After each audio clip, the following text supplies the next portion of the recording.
آج کے دور میں ٹک ٹاک صرف ایک ایپ نہیں بلکہ ایک کلچرل ریولوشن بن چکا ہے جو دنیا بھر میں چھا گیا ہے۔ وائرل ڈانسز سے لے کر لائف چینجنگ چیلنجز تک اس نے ہمارے سوشل میڈیا کے طریقے کو بالکل بدل دیا ہے اور عام لوگوں کو گلوبل انفلوئنسرز میں تبدیل کر دیا ہے۔ لیکن اس ایپ کی بے پناہ کامیابی کے پیچھے ایک کہانی ہے جو ایمبیشن، اسٹریٹجی اور ایک ایسے ویژن کی ہے جو کچھ لوگ سمجھ نہیں پائے تھے۔ یہ کہانی ہے اس شخص کی جس نے ٹک ٹاک کو آج کے دن تک ایک ایمپائر بنایا اور جس نے بائٹ ڈانس کا فاؤنڈیشن رکھا، ایک کمپنی جو ٹیکنالوجی اور انٹرٹینمنٹ کی حدود کو دوبارہ سے ڈیفائن کر گئی۔ جہاں سوشل میڈیا کے بڑے پلیئرز زیادہ تر سلیکون ویلی کے ٹیک موگلز ہیں، وہاں ایک نام ایسے ابھرا جو سب سے الگ تھا: زانگ یمنگ۔ یہ ہے زانگ یمنگ کی کہانی، اس کی کمپنی کی اور ٹک ٹاک کے رائز کی کہانی جو کسی بھی دور سے کم نہیں ہے۔ 1 اپریل 1983 کو چائنا کے لونگیان شہر میں پیدا ہونے والے زیانگ یمنگ کی زندگی کا آغاز بھی کافی سادگی سے ہوا۔ بچپن میں وہ کسی بھی امیر اور مشہور شخص کے آس پاس نہیں تھا،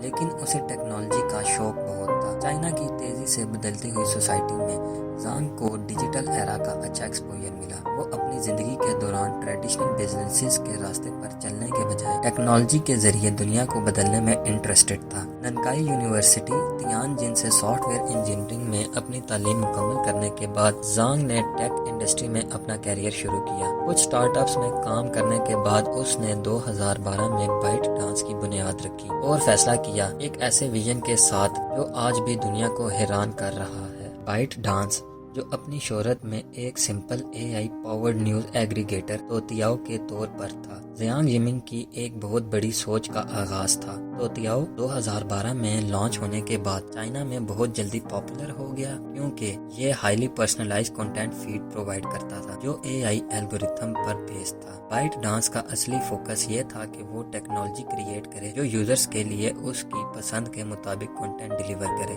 یہ ایک نئی اور ریولوشنری سوچ تھی، خاص طور پر ایک ایسے ملک میں جہاں اسٹیٹ رن میڈیا ڈومینیٹ کرتا ہے۔ لیکن زیانگ کی سوچ صرف اتنے تک محدود نہیں تھی، اس کا گول یہ تھا کہ وہ بائٹ ڈانس کو دنیا کے ہر کونے تک پہنچائے، اور اسی سوچ کے ساتھ 2016 میں ڈویین لانچ کیا جو بعد میں ٹک ٹاک بن گیا۔ ڈویین چائنا کے لیے ایک اسپیسیفک ورژن تھا، لیکن یہ صرف شہرت تھی۔ ڈویین کی کامیابی نے بائٹ ڈانس کے لیے ایک گلوبل پریزنس بنانے کی راہ کھولی۔ 2016 میں بائٹ ڈانس نے ٹک ٹاک کو انٹرنیشنل مارکیٹ میں لانچ کیا جو ڈویین کا ایک گلوبل ورژن تھا۔ یہ ایپ جو یوزرز کو شارٹ فارم ویڈیوز بنانے اور میوزک کے ساتھ شیئر کرنے کا موقع دیتا تھا، جلدی سے ایک گلوبل سینسیشن بن گیا۔ لیکن ٹک ٹاک کی رائز کا سفر آسان نہیں تھا۔ زیانگ کو معلوم تھا کہ انٹرنیشنل مارکیٹ میں ایکسپینشن صرف ایپ کو ٹرانسلیٹ کرنے سے کام نہیں چلے گا، اسے ہر کلچر، ہر کنٹری کے یوزر پریفرنسز کو سمجھنا تھا۔ اور یہاں پر بائٹ ڈانس کی اصلی جینیس نظر آئی، ٹک ٹاک کا الگورتھم، جو دنیا کا سب سے پاورفل الگورتھم مانا جاتا ہے۔ ہر یوزر کی پسند کے مطابق پرسنلائزڈ فیڈ پرووائڈ کرتا تھا۔ اس کا نتیجہ یہ ہوا کہ وائرل ویڈیوز نے دنیا بھر میں اپنا رنگ جما لیا۔ لیکن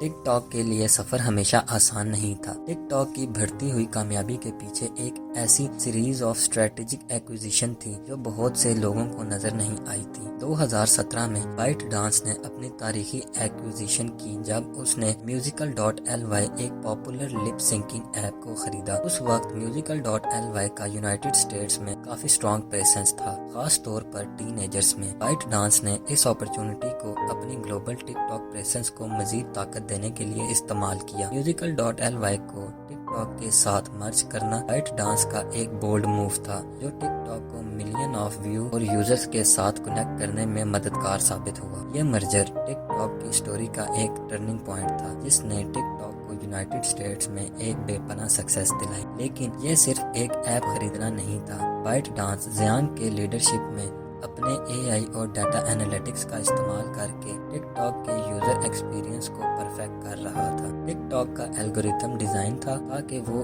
انگیجمنٹ کو پریورٹائز کر سکے اور اس طرح یوزرز کو گھنٹوں تک اپنی ایپ پر بزی رکھے۔ اس طرح ٹک ٹاک نے شارٹ ویڈیو مارکیٹ میں اپنی ڈومیننس اسٹیبلش کی، لیکن ٹک ٹاک کے لیے چیلنجز یہاں تک سمٹ کر نہیں رہے۔ ٹک ٹاک کو ایک ایسے پولیٹیکل سٹارم کا سامنا کرنا پڑا جو اس کی گروتھ کو سیریس تھریٹ بنا۔ 2020 میں یو ایس اور چائنا کے بیچ بڑھتا ہوا ٹینشن ٹک ٹاک کے لیے ایک نیا چیلنج بن گیا۔ ڈیٹا پرائیویسی اور نیشنل سیکیورٹی کے کنسرنز نے ٹک ٹاک کو یو ایس میں بین کرنے کے تھریٹ کے انڈر لا دیا۔ بائٹ ڈانس کو اس سچویشن میں اپنی اسٹریٹجی کو ری تھنک کرنا پڑا۔ ٹک ٹاک کا یو ایس میں فیوچر انسرٹین تھا، لیکن زیانگ نے ٹک ٹاک کے گروتھ پر اپنا فوکس رکھا۔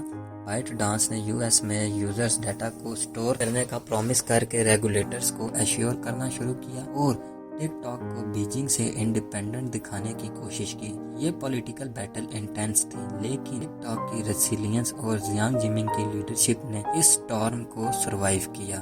آج ٹک ٹاک ایک انسٹاپیبل فورس بن چکا ہے جو دنیا بھر میں 1 بلین ایکٹیو یوزرز رکھتا ہے۔ یہ انٹرٹینمنٹ انڈسٹری کو ریولوشنلائز کر چکا ہے اور ہر چھوٹی ویڈیو کو وائرل بنا رہا ہے، لیکن ٹک ٹاک کی کہانی ابھی تک پوری نہیں ہوئی ہے۔ زیانگ جمنگ وہ شانتی سے رہنے والا ویژنری جس نے بائٹ ڈانس کو چھوٹی سی کمپنی سے ایک گلوبل ٹیک جائنٹ بنایا۔ ان کی لیڈرشپ میں بائٹ ڈانس نے اپنے آپ کو دنیا کے سب سے انوویٹو کمپنیز میں شامل کر لیا، لیکن ٹیک ورلڈ کا سفر کبھی رکتا نہیں اور یہ سوال اب بھی ہے، ٹک ٹاک اور اس کے آنر کا مستقبل کیا ہوگا؟ 2021 میں سی ای او کا پوزیشن چھوڑ دینے کے بعد بھی زیانگ کا لیگیسی ٹک ٹاک کی کنٹینیو ڈومیننس میں زندہ ہے۔ ٹک ٹاک کے لیے مستقبل میں بہت سی اپرچونٹیز ہیں اور دنیا ہر نئے انوویشن کو دیکھ رہی ہے۔ ٹک ٹاک کا سفر ابھی صرف شروع ہوا ہے اور اس کا اگلا چیپٹر سب کے لیے ایک نیا سرپرائز ہوگا۔ دنیا دیکھ رہی ہے اور ٹک ٹاک کا سفر ابھی تک بس شروع ہے۔